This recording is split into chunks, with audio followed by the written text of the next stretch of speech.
Baik, Assalamualaikum warahmatullahi wabarakatuh. Selamat siang, salam sejahtera untuk kita semua.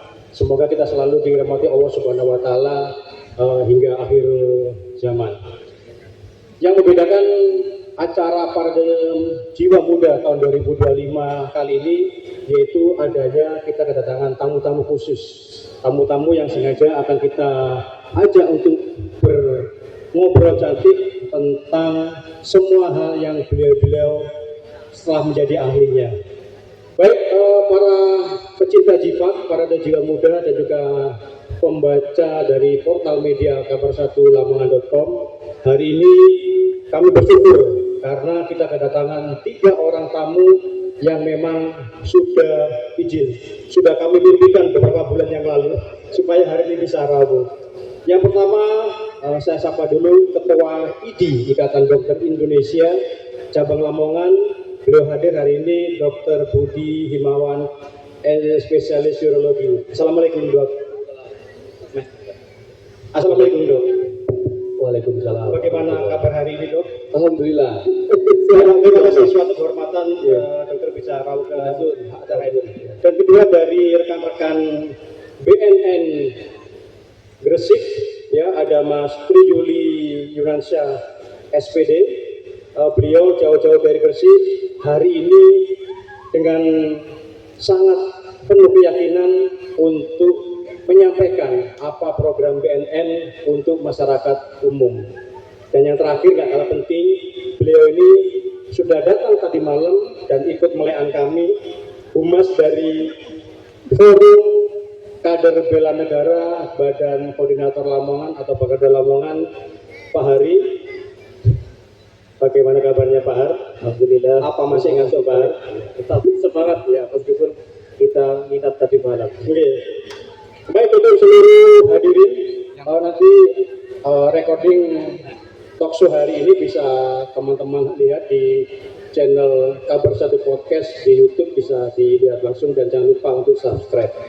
Baik, yang pertama kita hari ini ngobrolnya santai saja karena tidak ada story awal dok, ya mohon maaf.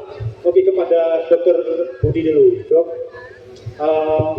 Kalau kita ngomong secara klinis kesehatan, sebenarnya secara umum perkembangan kesehatan masyarakat umum di Lamongan seperti apa dok? Ya. Terima kasih Mas. Saya nyapa dulu ya. Oke.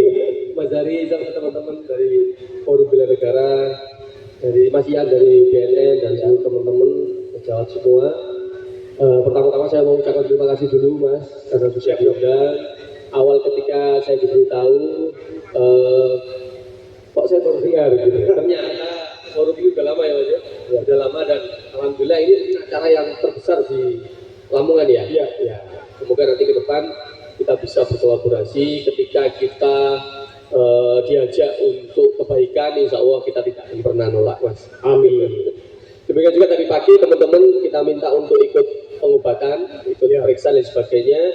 Itu juga bagian dari kolaborasi dan komitmen kita untuk mewujudkan kesehatan di Lamongan yang lebih paripurna. Jadi mohon izin Mas, kalau tentang kesehatan di Lamongan, insya Allah angka kita itu sangat tinggi. Ya, kalau kita lihat indeks kita, ya indeks pembangunan manusia, di mana di situ salah satunya adalah terkait kesehatan juga, itu sudah di angka yang sangat tinggi dibandingkan dengan kota-kota sebelah. Sudah kalau tidak salah sekitar 83-84%. Artinya angka itu sudah di atas angka Jawa Timur. Kalau kita lihat parameter secara langsung, yang pertama terkait infrastruktur, kemudian fasilitas, itu Lamongan itu rumah sakitnya itu terbanyak di boleh dikata Karasidenan Bojonegoro. Rumah sakit kita sekarang ada 20 dengan 3 RSUD. Kalau kita bandingkan dengan Bojonegoro yang ya mohon izin di sana PAD-nya jauh 3 kali lipat lebih tinggi dari kita. Di sana RSUD-nya baru 2, dan seluruh rumah sakitnya itu enggak sampai 10, mungkin sekitar 8-9. Apalagi Tuban, Tuban yang PAD-nya hampir sama dengan kita, rumah sakitnya RSUD-nya baru ada 1, nah, kita sudah 4. Ya. 3 menuju 4 yang baru launching kemarin. Jadi kalau boleh dikata terkait infrastruktur, kemudian pelayanan dan sebagainya, insya Allah di Lamongan jauh lebih bagus daripada daerah-daerah sekitar. Kemudian kalau kita berbicara derajat kesehatan, di Lamongan yang sudah, kalau kita nyebutnya UHC, Universal Health Coverage, angka kita sudah mendekati 90%. Jadi pasien di Lamongan itu sudah tercover oleh BPJS hampir 90% masyarakat. Tinggal sedikit lagi sudah full coverage. Nah itu jadi tugas kita bersama, bukan hanya tugas pemerintah Kabupaten Lamongan, tapi juga seluruh organisasi yang terkait kesehatan, termasuk juga Ikatan Dokter Indonesia. Jadi ke depan kita harapkan semua masyarakat kita tercover dengan baik, sehingga ketika sakit sudah tidak pusing lagi dengan pembiayaan dan sebagainya. Akan tetapi meskipun ada 10% yang belum tercover, tapi kita cover itu dengan program khas dari pemerintah Kabupaten Lamongan yang kita sebut dengan laserku. Mungkin itu Pak Bupati sering menyebut program itu. Jadi kita memberikan pelayanan kesehatan secara gratis dan langsung datang ke rumah ke pasien-pasien yang utamanya yang tidak ada mendampingi, yang lagi sakit, kemudian butuh pengobatan, butuh dibawa ke rumah sakit. Laser itu mengcover semua. Jadi memang visi misi Pak Bupati terkait kesehatan sangat luar biasa dan kita sangat appreciate dan kita sangat mendukung. Tujuannya satu, agar supaya masyarakat Lamongan yang paling penting jangan sampai sakit. Itu tugas dari Puskesmas sebagai bagian dari preventif dan promotif. Tugas rumah sakit kalau sampai sakit jangan sampai kemudian tidak tercover. Ya, jadi insya Allah kalau saat ini boleh dikata Lamongan yang terbaik lah, minimal di area Karangjangan Bojonegoro. Mungkin demikian, Mas. Ya, terima kasih Dok.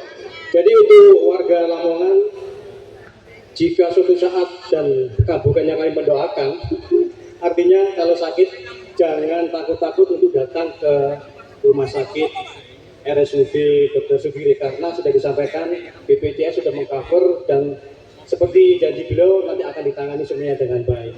Dok, yang membedakan kesehatan masyarakat ini kita melihat ada yang masyarakat di kelas B ke bawah atau dari pedesaan. Kita nyebutnya juga ada kesehatan di tingkat urban atau masyarakat perkotaan. Kalau melihat dari dua segi itu Dok, apakah ada perbedaan penanganan untuk menuju ke kesehatan yang baik Dok? Terima kasih Mas. Jadi pada prinsipnya yang pertama kita tidak pernah membedakan penanganan baik itu pasien umum, pasien BPJS, semua sama. Akan tetapi yang membedakan adalah kelasnya, itu aja. Kelas itu nanti hanya menentukan kamarnya di mana. Tapi kalau dari segi dokter, dari segi pelayanan, sama semua. Justru Mas, ketika ya ini pengalaman saya juga ikut memberikan pelayanan, utamanya di bidang urologi atau saluran kencing. Ketika ada pasien umum yang datang berobat kepada kami dan dia memerlukan operasi misalnya, pasti akan kita tawarkan, Pak, apa tidak sebaiknya jaringan BPJS? Tidak apa-apa, kita bisa menunggu. Ya. Kalau itu memang kasusnya bisa kita tunda. Tapi kalau itu emergency, kalau memang pasiennya benar-benar tidak mampu, maka kita alihkan ke laserku atau kita arahkan ke laserku sehingga pasien yang tidak mampu tadi tetap akan mendapatkan perlindungan. Jadi saya pribadi dan bisa ditanyakan kepada pasien-pasien kami, lebih nyaman kalau pasien itu justru BPJS. Karena tidak memikirkan lagi terkait biaya. Ya, bahkan kita kasih tahu, tenang aja Pak, nanti yang sakit dapat makan, bedanya jenengan aja yang nyari makan sendiri. Jadi pada prinsipnya kalau sampai ada pembedaan utamanya di rumah sakit kami di RSUD Sugiri, mohon silakan diberitahu kepada saya. Karena kebetulan saya juga kepala bidang pelayanannya Mas. Ya, betul. Itu sudah saya tekankan kepada teman-teman, tidak ada pembedaan. Ya, tidak ada pembedaan antara pasien umum, pasien BPJS, dari desa, dari kota, semua kita bikin sama. Kalau seandainya ada oknum, ya kita bilang oknum, namanya dari 100 orang atau dari karyawan kita dari 900 orang, ada 1-2 yang kemudian tidak sesuai dengan SOP, maka sampaikan kepada kami. Tugas kita yang menegur. Karena kita tidak mungkin mengawasi satu-satu. Yang bisa mengawasi adalah pasien dan keluarganya mungkin yang langsung berkaitan dengan pelayanan. Mungkin demikian. Terima kasih Dok. Menarik sekali kita obrolan kita dengan Dr. Budi. Tapi jangan kemana-mana, kita geser dulu ke Mas Ian. Dr. Budi izin geser ke sebelah. Mas Ian, apa kabar Mas?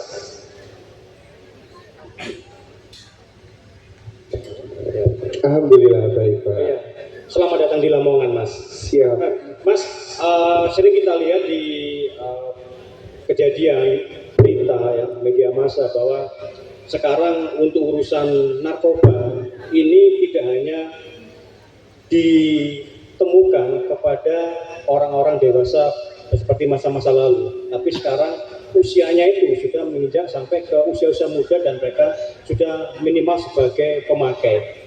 Dari data dari BNN itu sendiri untuk usia yang dewasa sampai tua, apakah sudah ada diversifikasi seperti itu, Mas? Silakan. Baik. Kalau di BNN sendiri Pak, ini kenapa mungkin masyarakat Lamongan bertanya-tanya, apa kok BNN Gresik Lamongan? Ya, betul. Mungkin saya luruskan dulu. Jadi BNN Kabupaten Gresik itu kalau dari BNN Pusat atau BNN Republik Indonesia itu mencakup 2 wilayah, Gresik dan Lamongan. Jadi karena di Lamongan ini belum ada BNN-nya, jadi masuk jadi satu wilayah kerja di BNN Kabupaten Gresik. Kalau tingkat penyalahgunaan narkoba, kalau dilihat saat ini Pak, usia paling banyak itu memang usia-usia produktif. Tapi di mana mereka memulainya itu kebanyakannya sejak SD kelas 5. Kelas 5 ya? Betul, kemarin kalau di Gresik itu SD kelas 5 sudah coba pil koplo Pak. Dapatnya dari mana? Anak itu dapat dari orang yang tidak dikenal ketika dia pulang sekolah. Jadi ketika pulang sekolah dia ditawarin disebutnya permen. Dia yang nawari bilang permen, dia cobaan ini loh permen enak. Dicobalah sampai akhirnya anak itu ketagihan. Itu paling sudah kita temukan itu paling kecil usia kelas 5 SD. Itu temuan yang berhasil diidentifikasi di Gresik ya, Mas ya? Iya, kalau di Gresik. Mungkin kalau di Lamongan juga kemarin ini kan sekitar akhir tahun 2024 kemarin kita juga sudah datengin 427 desa di Lamongan Pak. Iya. Kita kemarin ini ada namanya program pengukuran indeks kawasan rawan narkoba di Kabupaten Gresik dan Lamongan, dan kebetulan di Lamongan kemarin kita sudah survei ke 427 desa terkait kerawanan narkoba dan ditemukan dari 427 desa tersebut ditemukan 120 desa yang waspada narkoba. Dan ini juga bisa dibilang 30%-nya ya. Betul, dan ini kalau di wilayah Sugio ini ada 3 Pak. Oh ya, Sugio? Iya, di wilayah warga Sugio bisa mendengarkan baik-baik. Nah, tadi sempat saya lihat ada 3 desa yang dalam kategori waspada di Kecamatan Sugio. Wah, ini data menarik ini. Sugio teridentifikasi 3 desa ya? Betul, ada 3 desa. Ini Desa German, Lawang Agung sama Dekat Agung. Itu kategorinya waspada narkoba. Desa German, Dekat Agung sama Lawang Agung.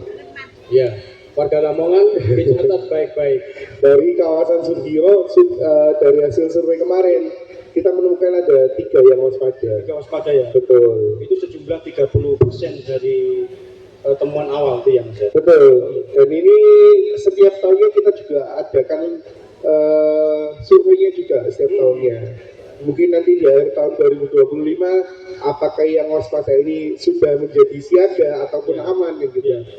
Biasanya pada saat ditemukan data itu waspada ke siaga, itu persentasenya akan melonjak menjadi waspada sampai berapa cepat itu, Mas? Kalau waspada itu kan hampir di bawah bahaya Pak ya. Di bawah bahaya. Jadi kalau ada kemungkinan naik atau turunnya itu juga balik lagi Pak. Kita kalau melihat ada data yang sudah waspada, jelas kita akan mendorong pemerintah kabupatennya untuk bergerak untuk di wilayah-wilayah waspada itu tadi. Nah, BNN Kabupaten Gresik sudah bersinergi bersama Bakes Bangpol Lamongan, Dinas PND Lamongan, dan Dinas Pendidikan maupun cabang Dinas Lamongan untuk mengintervensi desa-desa yang dalam keadaan waspada itu tadi. Sudah kita sinergi bareng, kita bikin kegiatan bareng yang dimana itu untuk menekan laju prevalensinya gitu. Begitu, baik-baik. Dan sampai dengan saat ini Mas, selain 3 desa itu, apakah ada potensi-potensi desa lain terdekat yang akan mengikuti sampai ke tingkat waspada? Jadi kalau dibilang narkoba ini kan menyasar nggak mengenal usia, Ya, betul. bahkan sampai pelosok desa pun pasti ada. Ya. Jadi nggak akan ada satu desa pun yang aman dari penyalahgunaan narkoba. Kayak contohnya kemarin ini Pak, ada kasus di mana seorang ibu-ibu yang tidak sengaja merawat tanaman ganja sampai tinggi banget dikiranya tanaman hias. Nah, seperti itu kan mungkin masyarakatnya masih belum mengetahui narkobanya secara langsung seperti itu. Jadi kalau desa yang sekarang ini masih siaga, masih waspada, yang jelas untuk kemungkinan naik atau turunnya itu masih ada. Tapi kebanyakannya kalau sudah dalam keadaan waspada, kita langsung intervensi di situ. Oke, baik. Oke, ngomong soal bahaya narkoba ini pasti ada hubungannya erat dengan generasi penerus bangsa. Apalah arti generasi yang banyak tapi tercandu oleh narkoba. Hal ini kayaknya kita harus geser ke Pak Hari karena berhubungan banget dengan apa yang saya mau tanyakan. Pak Har, dari data Pak Budi, dari data Mas Ian bahwa kesehatan masyarakat itu juga begitu dinamis, artinya naik turun, kita bahkan tidak bisa memprediksi. Bahkan kecanduan narkoba itu tidak mengenal usia, Pak. Tadi disampaikan usia SD saja sudah mengalami narkoba. Bagaimana kalau banyak anak muda atau anak usia muda sudah terkena narkoba, bagaimana dengan generasi penerus bangsa? Bagaimana dengan bela negara? Pak Har, ke masalah itu menurut Pak Har bagaimana, Pak? Ya, terima kasih Mas Yana terkait dengan pertanyaannya. Kami dari Forum Kader Bela Negara Kabupaten Lamongan, kami tetap fokus untuk melaksanakan kegiatan-kegiatan kesadaran wajib bela negara, mulai dari anak-anak bahkan sampai dewasa. Karena di dalam undang-undang sudah jelas, setiap warga negara wajib dan ikut serta dalam usaha pembelaan negara. Ini sudah tercantum dalam Undang-Undang Dasar 45. Kami dari Forum Kader Bela Negara Kabupaten Lamongan mungkin baru dikenal, tapi kami sudah banyak melaksanakan kegiatan-kegiatan, tidak hanya mengarah kepada personal, tapi juga kemarin kita juga melaksanakan kegiatan ketahanan pangan untuk pendampingan legalitas UMKM. Dan hari ini acara yang luar biasa. Terima kasih kepada Bapak Dr. Budi, ini Ketua ID Kabupaten Lamongan, dan Mas Rian selaku BNN telah memberikan sosialisasi dan bersinergi kepada kita bersama. Dan juga terima kasih kepada Bapak Yudi selaku manajer CIPAT dan para hadirin semuanya yang pemerhati kegiatan bela negara. Terima kasih, dengan adanya pertemuan ini kita bisa menyampaikan terkait dengan program-program bela negara. Insya Allah ke depan, ini kebetulan saya juga selaku ini di FKBN, saya selaku Kabag Humas FKBN, dan di Dinas Pendidikan saya selaku Kasubag Umum dan Kepegawaian. Jadi nanti akan kita tindak lanjuti dan kita sampaikan kepada pimpinan-pimpinan kita, karena sudah banyak tadi laporan terkait dengan narkoba yang sudah masuk di Kabupaten Lamongan.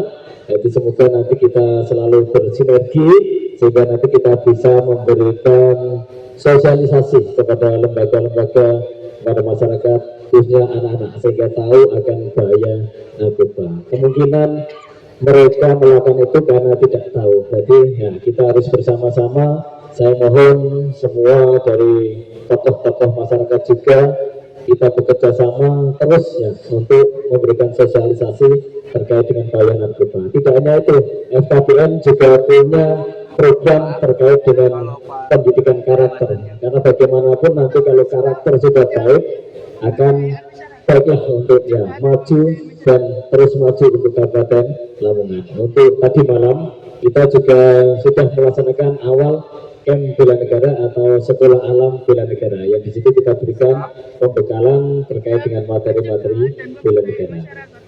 Itu. Oke Pak, mungkin bisa ditambahkan ke para hadirin bagaimana kalau ada warga Lamongan yang ingin menjadi anggota FKBN, Pak. Oke, terima kasih ya. Jadi kita tunggu untuk kehadiran dari Bapak Ibu semuanya, mulai dari tokoh pendidikan, tokoh masyarakat, untuk bergabung bersama dengan Forum Kader Bela Negara.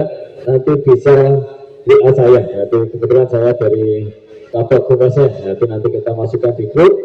Jadi kebetulan kita di Lamongan, ini Ketua Forum Kader Pilihan Negara, ini adalah Bapak Ferry Fadil. Ini saya selaku Kabag Umumnya, nanti akan kita masukkan di grup, sehingga nanti informasi dan terkait dengan program-program yang akan kita laksanakan bersama, nanti Bapak Ibu bisa paham. Oke, baik, terima kasih Pak. Kembali ke Dr. Budi. Izin dok. Ya, ini mungkin satu pertanyaan terakhir buat sesi ini dok. Sebagai masyarakat umum dok, sebenarnya bagaimana sih cara tergampang kita supaya terhindar dari penyakit yang ringan, sedang, bahkan membahayakan dok? Terima kasih. Jadi memang saat ini pemerintah juga sedang menggalakkan preventif dan promotif, bukan hanya kuratif. Karena kuratif itu cost-nya atau biayanya sangat mahal. Betul. Nah, sama seperti penyakit-penyakit yang lain, apalagi sekarang udah mulai terdengar lagi Penyakit yang itu. ya COVID dan sebagainya. Tapi teman-teman itu kebanyakan melihatnya, wah ini program pemerintah ini vaksin habis ini. Padahal ada 2 vaksin ya. Jadi gini sebenarnya, jadi kalau kita bicara tentang preventif dan promotif, yang paling penting yang pertama adalah bagaimana kita menjaga pola hidup kita. Jadi pola hidup kita itu simpel aja. Yang pertama terkait dengan pola istirahat. Paling enggak kita harus istirahat paling enggak 6-8 jam. Kemudian yang kedua pola makan. Pola makan harus kita usahakan paling gampang ya dari dulu ketika kita SD sudah diajari 4 sehat 5 sempurna. Itu jadi harus ada buah, harus ada sayur di situ. Kalau ada susu monggo, kemudian protein juga harus cukup, karbohidrat juga harus cukup. Nah itu yang kedua. Kemudian yang ketiga adalah kita berusaha semaksimal mungkin setiap hari untuk beraktivitas olahraga. Kalau secara teori memang paling enggak sehari 30 menit. Seminggu minimal 4 kali, 3-4 kali. Kalau kita bisa menjalankan dengan hidup sehat seperti itu saja, insya Allah kita akan banyak terhindar dari berbagai macam jenis penyakit. Kemudian yang kedua, kalau kita berbicara terkait penularan COVID, terkait penularan penyakit-penyakit airborne atau dari udara, maka yang paling penting kita, seperti yang kemarin juga diajarkan, kita hampir 3 tahun banyak belajar terkait bagaimana sih caranya biar tidak tertular COVID. Yang pertama, cuci tangan. Dimanapun kita berusaha mungkin ketika kita terpapar oleh organ apapun, kita terpapar oleh daun pintu, apakah itu gagangnya mobil dan sebagainya, maka kita harus cuci tangan. Sebelum makan, biasakan cuci tangan. Yang kedua, kalau dulu kita diwajibkan masker, tapi untuk saat ini masker dianjurkan untuk orang-orang yang sedang sakit, atau sedang flu dan sebagainya. Kalau itu pada fase yang masih demam, masih awal, karena itu bisa menularkan. Kemudian yang ketiga, sebisa mungkin agar supaya kita berusaha untuk ketika kita bersin dan sebagainya, ketika kita mengeluarkan cairan dari tubuh kita, maka sebisa mungkin untuk kita tahan atau kita lindungi. Jadi etika batuk, etika bersin itu juga sangat penting untuk kita semua. Bukan hanya ketika sakit, tapi setiap saat misalnya kita bersin, kita harus punya etika. Jadi jangan kemudian bersin di depan mukanya orang. Etika bersin saya kira semuanya sudah diajarkan, tapi mungkin banyak yang lupa. Jadi kalau selama ini simple, tapi ini sangat penting. Ya, selama ini mungkin kita nutup pakai tangan, atau gitu ya. Yang paling benar itu pakai siku. Karena kalau tangan kita memegang kemana-mana, dan itu juga dipegang oleh orang lain. Tapi kalau siku itu sangat jarang terpapar atau mengenai orang lain, karena organ di bagian dalam dari tubuh kita. Jadi kalau ketika kita bersin atau batuk, tutup pakai siku kita. Itu simple tapi sangat bermanfaat mencegah terjadinya penularan. Saya kira itu Mas. Jadi hal yang simpel seperti itu kita lakukan dengan baik, insya Allah kita akan bisa hidup baik, hidup sehat, dan paling tidak ketika kita sakit kita tidak menularkan penyakit kita kepada orang lain. Saya kira itu. Mungkin ada program khusus dari RSUD Sugiri dok untuk masyarakat Lamongan.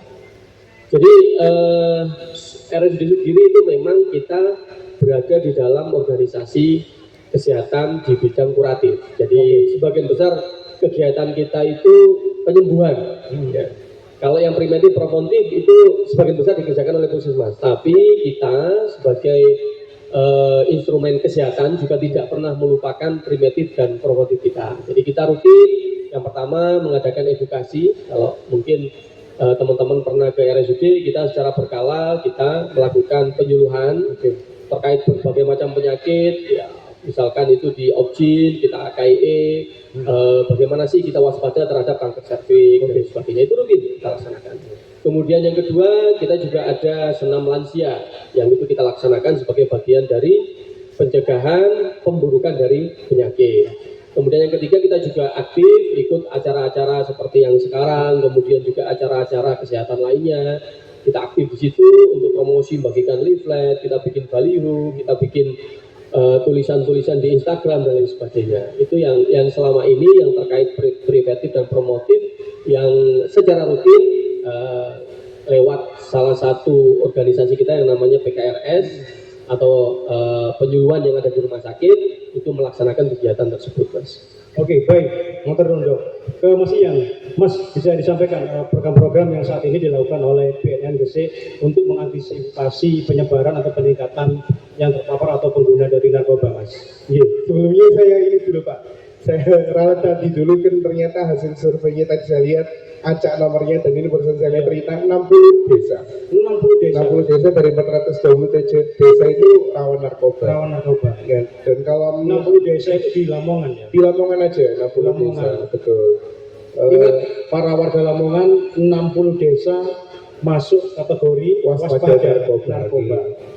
Nah, dari adanya waspada itu tadi bisa kita intervensi dari program-program yang ada di BRN. Jadi masyarakat Lamongan juga kalau perlu sosialisasi narkoba di desanya maupun untuk komunitasnya bisa banget bersurat seperti kemarin Pak ya, bersurat langsung ditujukan ke kepala BNN, nanti pasti akan ada disposisi yang datang ke Lamongan siapa.